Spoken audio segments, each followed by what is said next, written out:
Hey everybody, movie reviewer next door here, and I'm back on another review. This time, I saw Mission Impossible 3.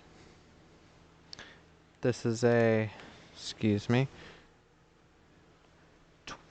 2006 action-adventure spy film directed by J.J. Abrams, and it stars Tom Cruise, Philip Seymour Hoffman, Ving Rhames, Billy Crudup, Michelle Monaghan, Jonathan Rhys Meyers, Kerry Russell, Maggie Q, Simon Pegg, and Lawrence Fishburne. In this film, retired from active duty to train new IMF agents, Ethan Hunt is called back into action to confront sadistic arms dealer Owen Davian. Hunt must try and protect his girlfriend while working with his new team to complete the mission.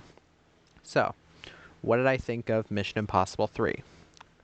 Well, so far I think this is the best one. That's not to say that the first two are bad. I like the first and I think the second one is decent, but it has quite a few problems. This one, I think the series is really finding its stride. They're really finding a winning formula here. It in a way, kind of similar to a TV show, and this is J.J. Abrams' first film directing wise. So I can kind of see why, and I'll explain, but let me get to the cast. Tom Cruise plays Ethan Hunt. I think his performance here is leagues better than in the second because um, he's not stroking his ego nearly as much. He feels more like a normal person in this. And yeah, I overall enjoyed him. He did some really impressive ass stunts, especially the trebuchet from or the pendulum thing from one building to the other. That was a very impressive, very terrifying stunt. Philip Seymour Hoffman plays Owen Davian. I think Philip Seymour Hoffman is a great actor, and I think he plays this villain very well. One thing I would say is that he needed more screen time. He's not in the film as much as I would hope a villain like him to be. Ving Rhames plays Luther Stickle. He was in the first and second film. He was the hacker guy. He still gives a great performance. I still think he's fun.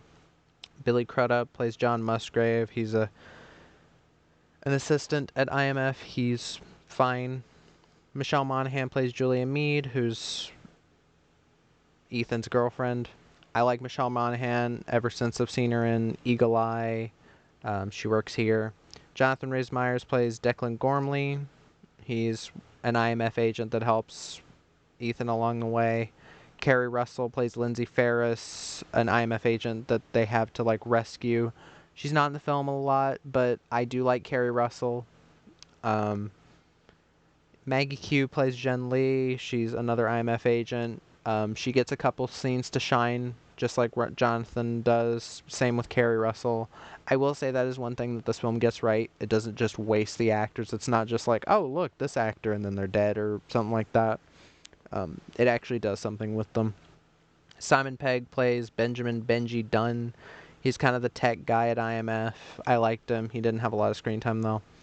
And Lawrence Fishburne plays Theodore Brassel, who's kind of the head of IMF at the time, I think. But I liked him.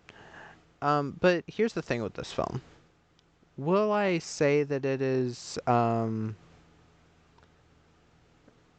while I will say that it is can be kind of seen as a generic spy thriller that doesn't really need the Mission Impossible name, it's really well done overall. Very the money is on the screen in this one, and I can say that in wholeheartedness. The budget was possibly around 150 million. So definitely a super high budget movie, but I think they actually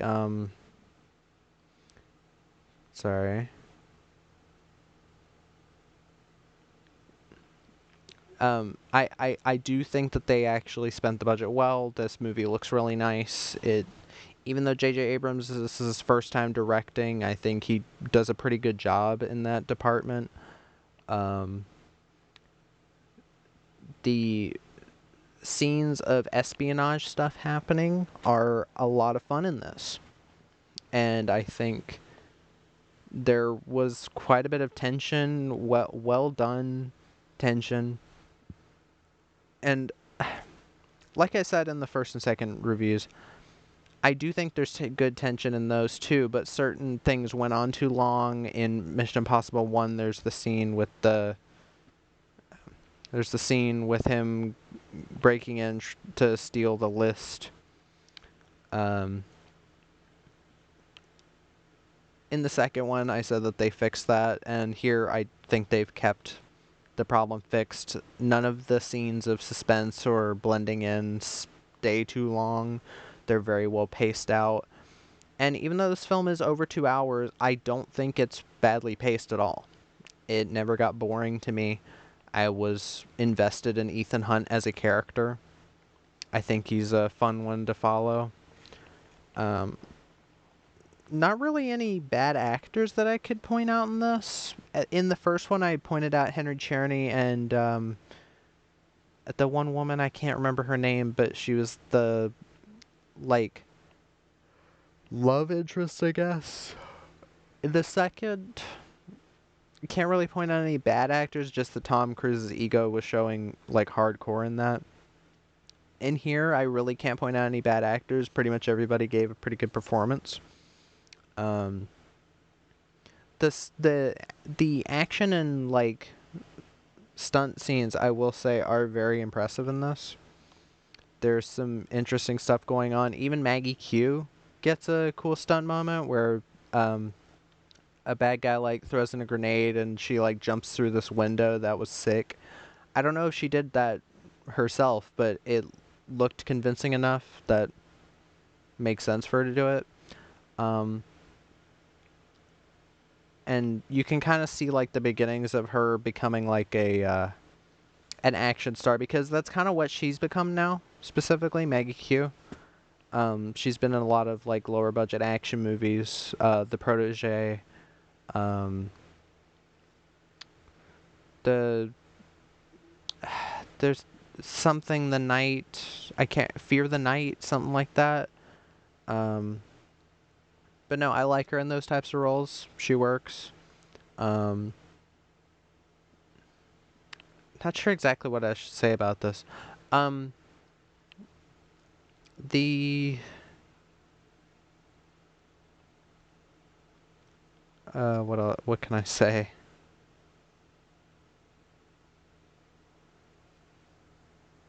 I will say there are things that this film 100% could have improved, or could have done better. Okay. The action scenes in this film are very well done. I think that you can tell what's happening. There's a good sense of geography for most of it. But one thing that whoever the cinematographer is did in this is something that I'm not a fan of. There's a little bit of shaky cam here. Now, sometimes it works and it comes off more handheld, like kind of just like gritty camera work where it's kind of shaking but not insanely. But there are times where there's a fight scene and it's a little bit hard to tell what's going on because they're shaking it a little bit too much. I'm not a huge fan of that. There's certain characters that I think don't have enough screen time before they're involved in the plot. Philip Seymour Hoffman's character Owen, he comes into the movie like 45 minutes in, I think. I think that's like the first time you see him is during the scene where he gets taken in by the IMF crew. And after that, you don't really see him until, like, right at the end. Which I'm like, okay, that's, like, kind of, like, I'm not a huge fan of movies that do that, where they're like, oh, in order to make the villain more mysterious, we'll have them not be in the movie as much. And I like Philip Seymour Hoffman, and I like what he's doing with this villain. But I just wish he was in it more. But yeah. Same with Ethan Hunt's wife. Like, Michelle Monaghan is a good actress, and I wish that she had more to do at certain points. I will say that they do something I wasn't exactly expecting with the character near the end of the movie. Um, but yeah, I could have used a little bit more of her. One thing this film does get down is the tone, for sure. The tone shifts from the first two movies were pretty drastic at times.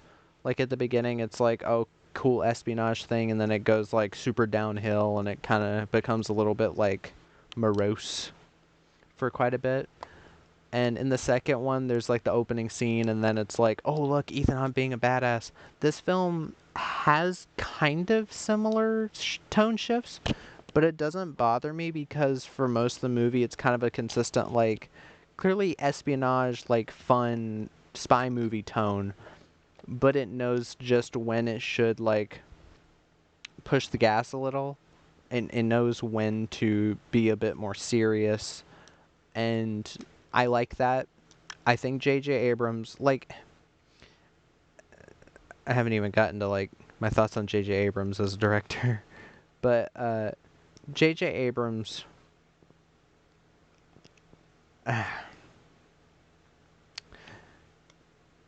he's directed some interesting stuff. I haven't seen but one movie he's directed, though. He directed Star Trek, Star Trek Into Darkness, the movies, Super 8, Star Wars, The Rise of Skywalker, and Star Wars The Force Awakens. Star Wars The Force Awakens is a movie that I have a profound hate for because it started the sequel trilogy thing of let's kill off a beloved character in each movie. And I hate that when it's just done without any reason. It's just to be edgy or to be new. I always hate shit like that. And I mean, I don't let stuff like that change my opinion on a separate movie because Mission Impossible has nothing to do with Star Wars. It's just the same director. And I think J.J. Abrams legitimately did a pretty good job with this. What I meant about the like TV show format is that it kind of does what you'd expect from something like MacGyver, where you see like a little bit of a previous mission and then all of a new mission in the episode. This kind of feels in a way like a couple episodes of a TV show like stitched together in a way where it's like you have this heist sequence or you have this like stealth mission that they do and then you have another stealth mission. It does feel episodic kind of in that way, but I think that actually works for this where that's the entire premise is that they do impossible missions and all that. I'm surprised they didn't like do another reboot of the TV show. But I guess knowing this, like with all the explosions and all the stunts and everything, they'd want to keep it movies because higher budgets. But yeah, like overall, don't really have a ton to say about this. I should be taking some more notes, but yeah, so far I'm really enjoying the series and uh can't wait to watch Ghost Protocol and the rest of them. I've got 4 left. Um yeah, I do recommend this one. I think it's a really fun movie, really entertaining, and yeah. That was my review of Mission Impossible 3. If you've seen the film, let me know what your thoughts are in the comments down below. If you have any recommendations, put them down there as well. And movie reviewer next door,